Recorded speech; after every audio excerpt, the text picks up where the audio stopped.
Selamat malam teman-teman dan guru-guru yang terhormat. Saya Francia dari kelas E3 dari Sekolah Kristen Kalam Kudus Lapanjang.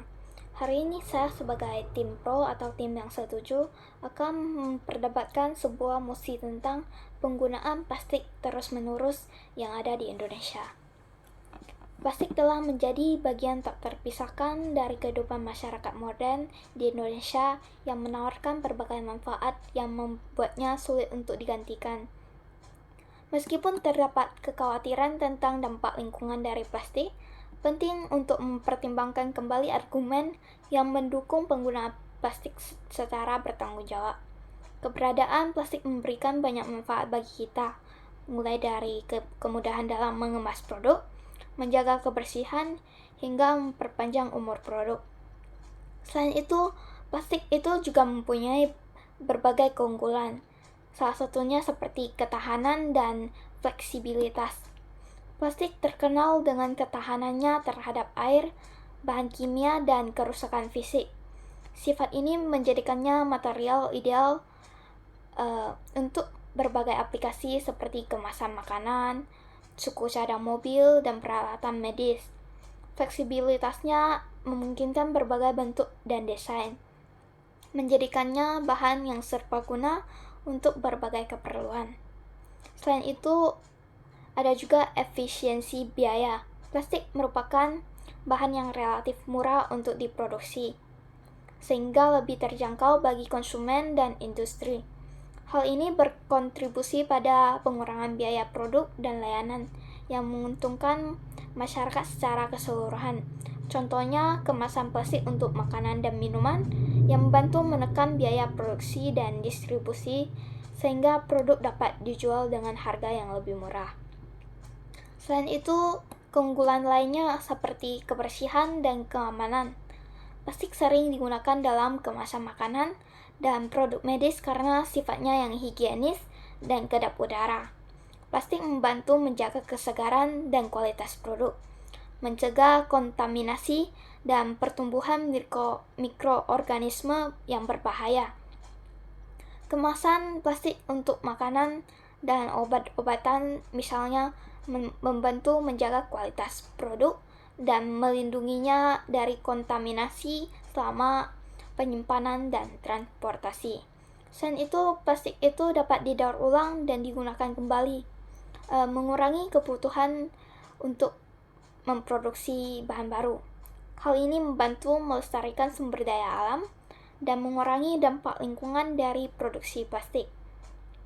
Daur ulang plastik menjadi produk baru seperti botol, tas, dan tekstil yang membantu mengurangi konsumsi sumber daya alam dan sampah plastik di lingkungan. Selain itu juga ada inovasi dan kemajuan. Plastik itu terus berkembang dengan sifat dan aplikasi baru yang inovatif. Plastik berkontribusi pada kemajuan di berbagai bidang, seperti di teknologi medis, manufaktur, dan desain produk. Contohnya plastik bioplastik yang terbuat dari bahan nabati menawarkan solusi ramah lingkungan untuk mengurangi penggunaan plastik berbasis minyak bumi. Pihak-pihak yang setuju akan penggunaan plastik tentu saja juga memahami kekhawatiran tentang dampak lingkungan dari sampah plastik.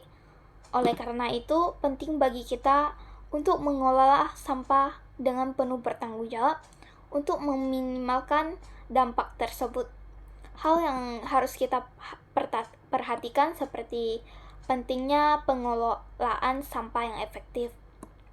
Solusi utama untuk mengatasi krisis plastik yaitu dengan membangun sistem pengelolaan sampah yang efektif, termasuk infrastruktur daur ulang yang memadai, edukasi publik tentang pembuangan sampah yang benar, dan penegakan hukum yang tegas terhadap pelanggaran pengelolaan sampah.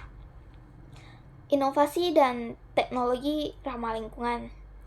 Dukungan terhadap penelitian dan pengembangan teknologi daur ulang yang lebih canggih dan efisien, serta pengembangan plastik yang lebih ramah lingkungan seperti bioplastik yang menjadi kunci untuk mengurangi dampak negatif plastik terhadap lingkungan. Terus ada tanggung jawab bersama. Tentu saja dalam penggunaan plastik ini harus ada tanggung jawab bersama. Mengatasi krisis plastik membutuhkan upaya kolektif dari semua pihak, termasuk dari pemerintah, industri, dan dari masyarakat-masyarakat. Setiap dari individu kita perlu memiliki kesadaran tersendirinya dan komitmen untuk mengurangi penggunaan plastik sekali pakai, mendaur ulang plastik dengan benar, dan memilih produk-produk dengan kemasan yang ramah lingkungan. Selain itu, kita dapat menggantikan plastik itu dengan tas-tas yang dapat dipakai beberapa kali dibanding dengan plastik yang dapat hanya sekali pakai. Jadi itu akan menjadi lebih ramah lingkungan lagi. Jadi meskipun terdapat banyak kekhawatiran sekali ya tentang sampah plastik, penting untuk mempertimbangkan manfaat dan potensi plastik yang digunakan secara bertanggung jawab, dan penggunaan plastik di Indonesia harus terus dilanjutkan. Jadi kita tidak hanya melihat dari satu sisi negatif, jadi kita langsung tidak ingin menggunakan plastik. Sebenarnya plastik itu memiliki sangat banyak kelebihannya. Jadi masyarakat juga harus fokus pada pengelolaan sampah plastik dan bertanggung jawab seperti daur ulang, pengomposan, dan edukasi masyarakat. Pemerintah, industri, dan masyarakat perlu bekerja sama untuk membangun sistem pengelolaan sampah plastik yang efektif dan berkelanjutan. Inovasi dalam teknologi daur ulang dan pengembangan plastik ramah lingkungan juga harus terus didorong. Dengan pengelolaan sampah yang efektif, daur ulang, dan inovasi berkelanjutan, plastik dapat terus dimainkan peran penting dalam kehidupan modern tanpa membahayakan lingkungan sama sekali. Dengan upaya bersama, kita pasti dapat memanfaatkan manfaat plastik secara optimal sambil meminimalkan dampak negatifnya terhadap lingkungan. Sekian yang bisa saya sampaikan. Terima kasih.